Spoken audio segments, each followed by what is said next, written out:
I'm taking you guys along with me to Amsterdam to show you 4 card stores. And at the end of the video, I'll let you know exactly what I think of them. Tired train shot. Here we go. First shop is Amsterdam Toys. It's a little bit off the beaten path, but very much worth it. They had a great singles case. And I have to be honest, I think the prices here were kind of spot on. I checked quite a few comps. Basically, on all cards, I found that they were right at market. Sometimes a little bit below, a little bit above. But they were very happy to negotiate if they were too far off. This case was mainly more modern cards, although I can see 1 or 2 older ones in there, but you can see Mega Dream. I think it's the Chinese Flareon VMAX over there, because it's only 21 bucks. Some more mega sets, some full arts from older sets, you name it. And then they have like these little slab and sealed cases everywhere. They have the Pikachu promo box for 130, and then all kinds of slabs. So here you can see the Glaceon from Sun and Moon, God of War, Japanese. This case had the Sylveon in a 10 and the base set Zard in a 3. And that's one of the cards that I comped, and I saw that it was going for around 280-ish online, so they were even a little bit below market on the vintage stuff, which is really cool. The God of War from Dark Explorers, awesome card. Some tops. Yeah, and then down the bottom, some kind of less desirable slabs, if you will. But that kind of makes sense. Another one of the Glaceons. I guess they got some 9s to sell. That whole wall of sealed. Mainly like these trainer boxes. And some accessories. Binders, sleeves, you name it. Ultra Pro cases. And then another wall of sealed for non-Pokemon TCG. So this was Yu-Gi-Oh!, One Piece, all that kind of stuff. Figurines, Gundam. Yeah, just loose packs. And then slabs for non-Pokemon TCG. So mainly One Piece, some sports cards. Now, one of the things that was awesome about this store is that it really felt like a, card store vibe. Also the way you see it in videos abroad. So there were a lot of people there. There was a 16-person Gundam tournament going on a Friday, late morning. I think I got there around like 11. And this tournament was full. And there were just people playing the actual TCG on a new release, a new set release. And I know nothing about Gundam, but it cannot be the biggest TCG ever, especially in the Netherlands. We're quite specific with what we like. And the fact that this store is able to run these kind of tournaments on, in my perception, like a kind of weird time of the day. And I asked them a little bit, like, if this was common.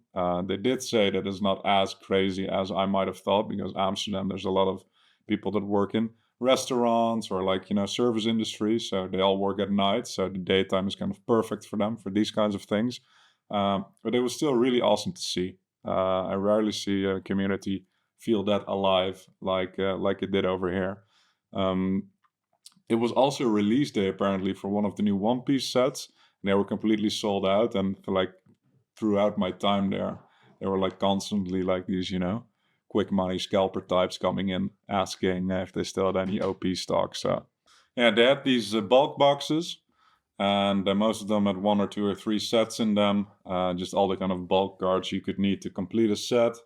And this big table in the center of the store with 10 to 12 binders, again multiple sets to a binder, kind of all the loose singles you could potentially need. This was the Heat section.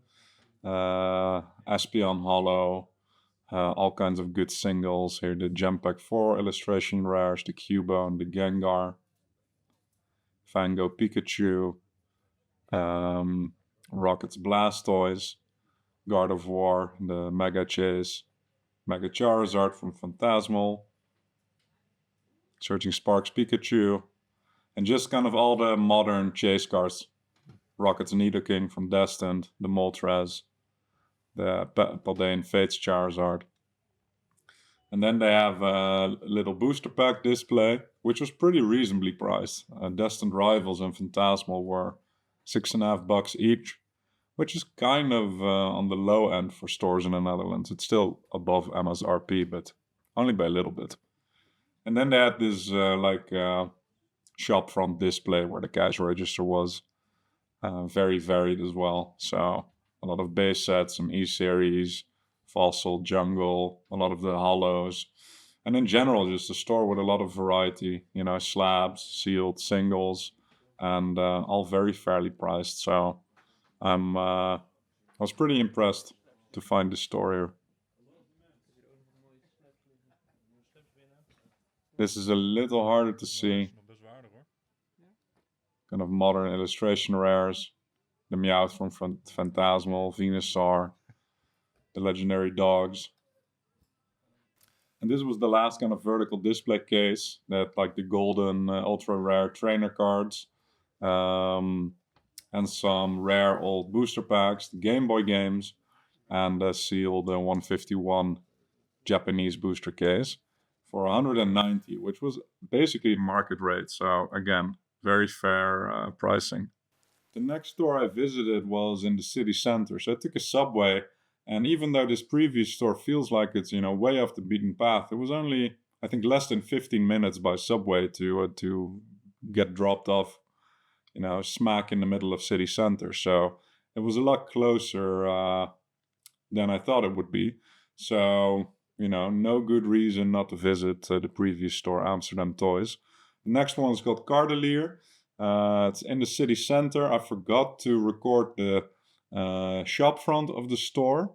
But it was a very fun little shop. It's inside of a clothing store. And the owner explained to me that he simply rented a bit of floor space in this store that belonged to a friend of his. And that he's running his Pokemon business from there. He was cleaning up and doing inventory and restocking when I came in. So everything was a little bit all over the place. But I managed to grab a few shots. So there was only really one kind of big counter. And here you can see all kinds of sealed product, booster bundles, Japanese booster boxes, some other languages, some gem packs.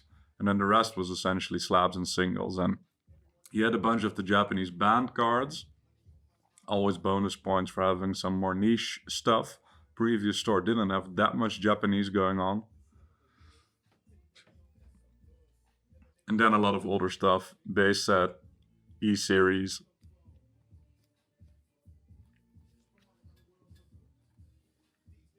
All the way to kind of more modern stuff. You can see the Oricorio promo, the Articuno from Journey.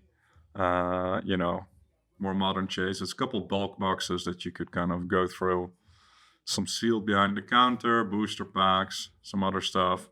And here you could already see prices were going up a little bit. It's, in the middle of Amsterdam city center, so I figure there's quite a bit of rent to pay. And then you have the slab area with a couple of cool slabs. And that was basically it. Very small store, but very fun. Had a couple good conversations with the guy, and would definitely recommend going. Next store is called Game Galaxy. This is in the prime city center. As you can see, we're greeted by a huge wall of Funko Pops, but I traversed this and got straight to the Pokemon section. A lot of cool sealed product, the Evolving Skies, ETBs, but as you can kind of see by the prices is that, sealed product here is very, very expensive. Even for Evolving Skies, I don't think the ETBs are at $550 yet. These are all the Chinese 151 packs, the gem packs. Here you can see the 151 booster box that we saw earlier for $190 is $250 here. So that's quite a hefty markup. And I think this was a common theme for these shops in the city center. The sealed product was very expensive. Slabs were pretty okay. I managed to find some good deals here and there. And they had this big wall of singles, which basically had, all the modern cards that you could want. So just the last couple sets, maybe a few extra bits here and there. Prices were okay, a little bit above market, but not too crazy. It was mainly the sealed product that was, way out of whack. Oh yeah, the Mega Charizard and Oricorio cards I've seen more than enough of. And all the other modern sets. Mega and Lily's Clefairy from Journey. And here's some more sealed, some accessories. And yeah, you can see like random sleeve packs going for like $10 each, which, is quite ridiculous. Here, there's my Rhydon sleeves for 15. I don't think they're anything special. Yeah, the Mega Charizard UPC for 250, which is below what I paid in my experiment. If you haven't seen those, so sealed was extremely expensive here, so that's a good indicator of how much it's dropped and how fucked I probably am on that experiment. But oh well. Loose packs. Yeah, 151 loose pack for 22 and a half. That's crazy. Oh yeah, and one thing to note. I'll pause here for a sec. So you can see the 151 pack at 22 and a half. The stickers are a little bit hard to read on camera, which is ridiculous. A loose Evolving Skies pack for 50 is also ridiculous. But what really, really, really took the crown, took the cake, I'm not sure what the proverb is a Destined Rivals fun pack. So I think these come out of like these holiday calendar kind of things with 3 cards for €7. That is absolutely insane. That's the most outrageous thing I saw during the entire trip. I don't know, man. Just get rid of that. It makes you look so bad. The slab collection was fine. There were all kinds of slabs there. Some were overpriced, some were fine, and there were also some deals to be found. So I did a bit of comping, and I'll show you all my purchases at the end. Our final store is Collectible World, and these guys had a huge variety of cards. So they had like big single and slab walls. They also organize events here in the Netherlands. So like trading cons and, all that good stuff. Here you can see some One Piece. The Mega Charizard is 50 over here. We just saw it for 65 in the previous store.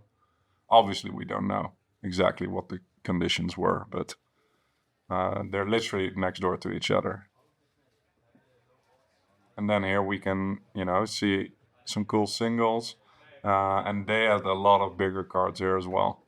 So a nice Venusaur, Misty Psyduck from Destined, the Dark Tyranitar, some more Blastoises, E-Series Moltres, and the cabinet next to this is all slabs, I believe. And they were definitely, packing some cool cards in there as well.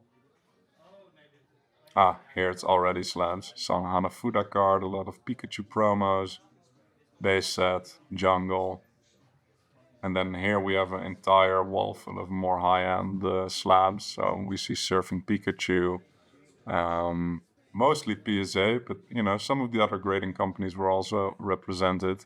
And we see Mario's Pikachu listed here or stickered for 5K. Big card. The Golden Chases from the recent sets. And then here we had a few of my personal favorites coming up. So the Lugia and the Rayquaza singles, the Mega Dream Pikachu, a bunch of Charizards. So from Paldean, from Obsidian Flames, from Phantasmo, from 151.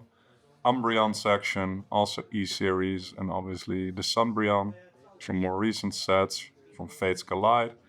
I checked out that Umbreon, it looked really good on the front, but the back was completely effed up. First edition Lugia we just saw. And then here, this Gengar section, I think, was my favorite, because they had the Masaki promo artwork, but then the web series variant. And this Espeon, such cool cards. Such cool cards.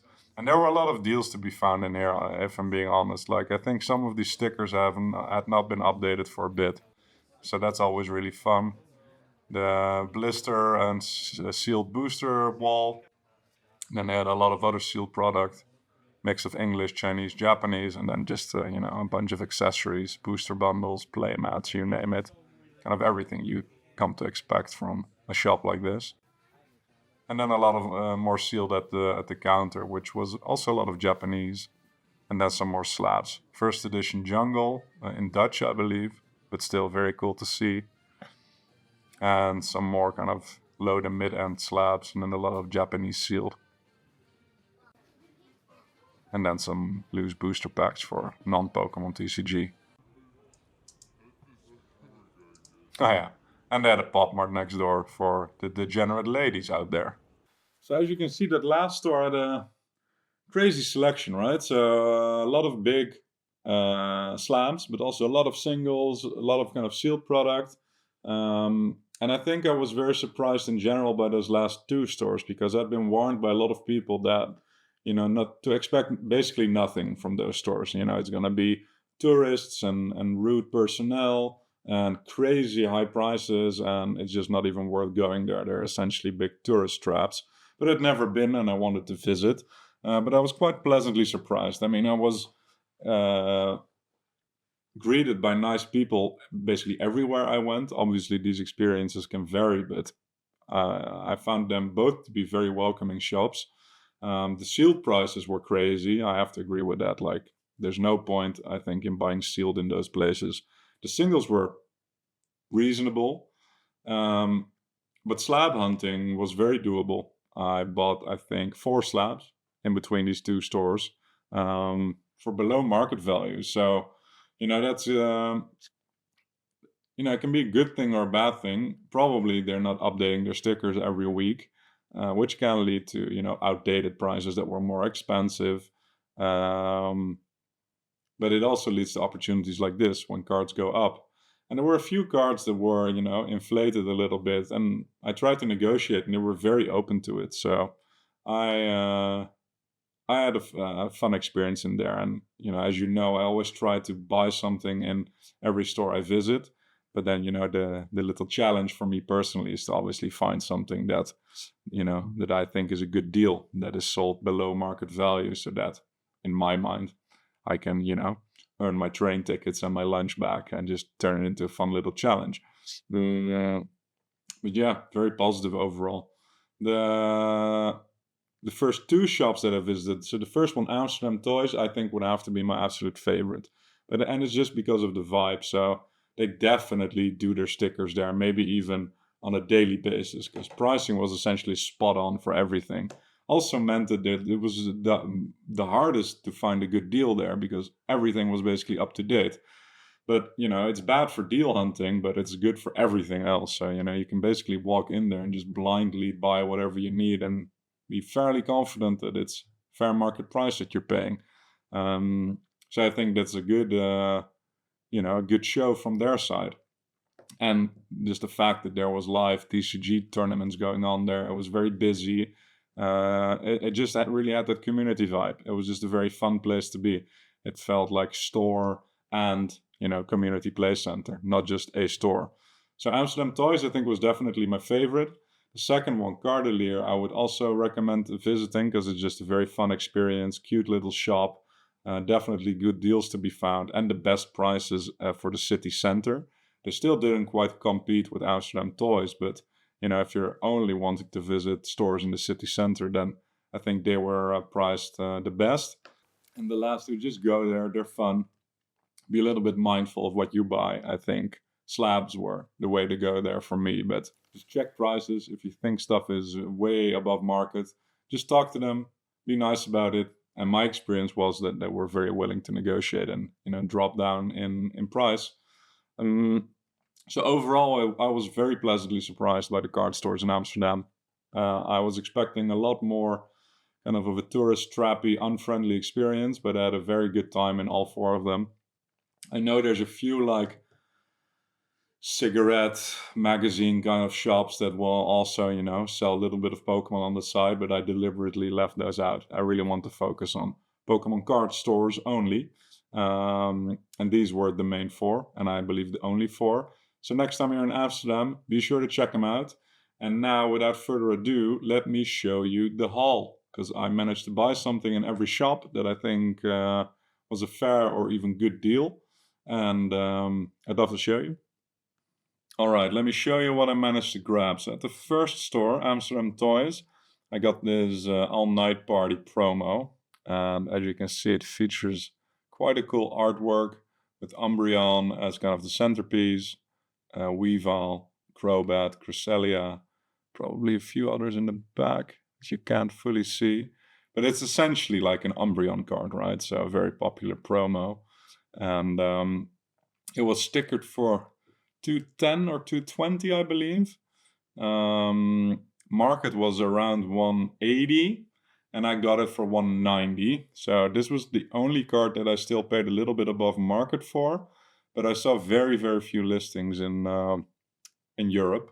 So I think it should be fine. I think I should be able to sell this to someone that really wants it and basically get it to them a lot cheaper than what they're listed for, and maybe still make a little bit of money. But otherwise, this is exactly one of those cards that I would not mind, sitting on, because I'm a big Evolution fan.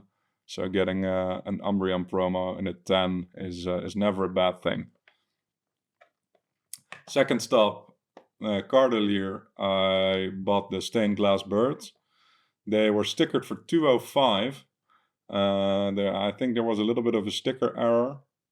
He probably meant to sticker them for 250, which is basically the market rate right now. But in the end, I got them for 225, and he threw in a little 4-pocket binder.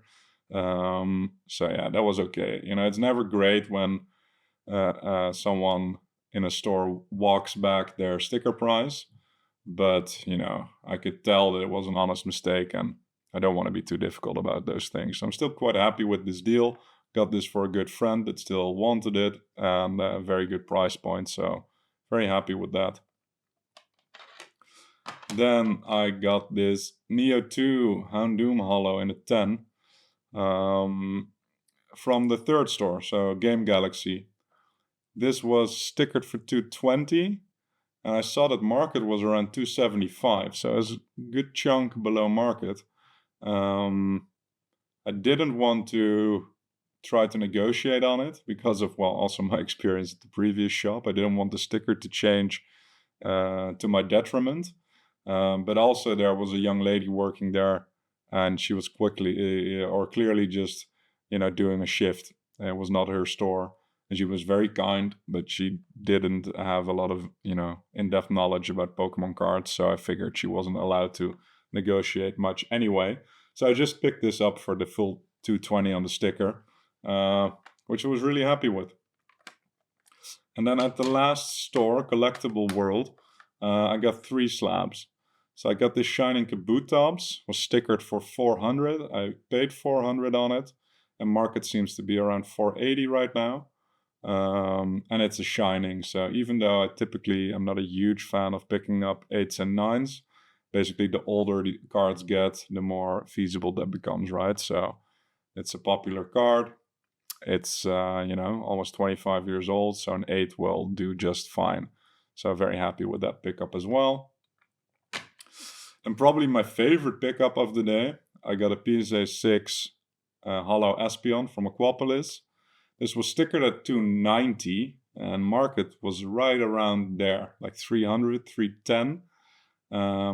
But I tried to negotiate a little bit on it, and they knocked off a very big chunk. So I bought this for 215, which was because of, I think, 1 or 2 eBay sales that were quite low that the store manager saw. But in my perspective, it's almost $100 below market. So, we'll see how it plays out. Also a card that I would not mind sitting on, because I'm just a huge fan of these cards. But we'll see how it does. And then the last one I think is my biggest gamble. Shining Genesect in a Black Label 10 from CGC. I generally never buy CGC slabs. They're just a lot harder to sell than PSA. I also don't have any particular feelings towards Shining Genesect, so it's not a card that I would want to end up with for my PC. It was stickered for 125 and I paid 100, which was right around the kind of market rate for a PSA 10. So we'll see if a Black Label CGC has if there's any premium that people are willing to pay for a Black Label CGC 10. And otherwise, I don't know, I might send it in for a cross grading, or, you know, try and turn it into a PSA 10 or whatever. Just sell it at some point again for $100, or maybe even make a small loss on it. It's fine. This was just a little bit of an experiment, and I was getting a good deal on these other two, so I was feeling, I don't know, I guess in a generous mood. But yeah, those are all the cards that I picked up, and obviously I need to sell them, and Card Market, which is where I sell my cards, also takes fees, which are 5%. So we'll see how I do. But at a glance, I'm reasonably comfortable that, you know, I paid for a train ticket there and back and some lunch, and I ripped a couple Distant Rivals packs at the first shop. So I think all in all, this day maybe cost me, I don't know, $70 or so to just in travel and other expenses. And I think I can make that difference back after I've sold all of these. So this one I'm selling to a friend for what I paid for it. So five slabs. So let's try to make, you know, a couple bucks on all of them. I don't need top dollar. I think, you know, part of the fun is also just bringing cards to market and having buyers enjoy a good deal. But I'll put these up on my profile, and yeah, feel free to take a look. All in all, very, very fun and successful trip, in my opinion. I loved seeing these stores. I've never been to most of them before, and hopefully you enjoyed it too. If you want, please leave a comment about what you thought of the video, but also what you like to see in these kind of vlogs. Like for me personally, when I watch these buyer POVs in card stores, I mainly always want to see the pricing and the stickers. You know, what are the fun cards? Are they offering like some more niche stuff, and how is it priced, just to, you know, feed my hunger for market information, or especially if it's like buying Pokemon cards in Japan type videos. But I'm not sure if that's how everyone sees these videos. So, you know, feel free to drop a note, and I'd love to form a little bit of an approach on, you know, whenever I visit these kind of stores, which 2 or 3 things I should focus on. I'm always going to focus on, you know, showcasing just the most interesting stuff that they have on offer and showing some price information, but maybe I'm missing 1 or 2 angles. So yeah, if you have an opinion, please let it be known. And thanks for watching, and see you in the next one.